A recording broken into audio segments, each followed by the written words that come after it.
So much to learn about, it'll make you want to shout, Blippi! Hey, it's me, Blippi!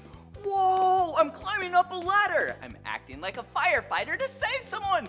I'll come help you! Hey, why don't you and I draw a ladder?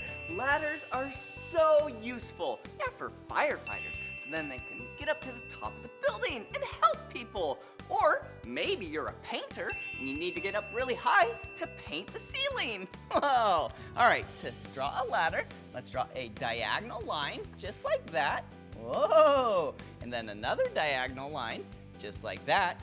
And watch this. We'll do 2 more lines right next to them.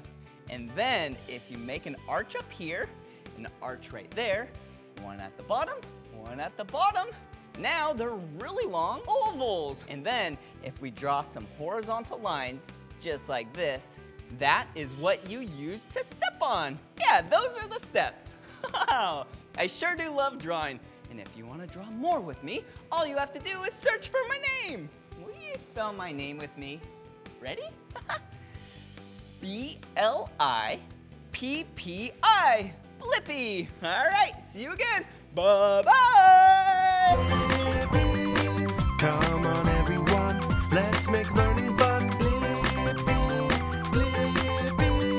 So much to learn about, it'll make you want to shout, Blippi!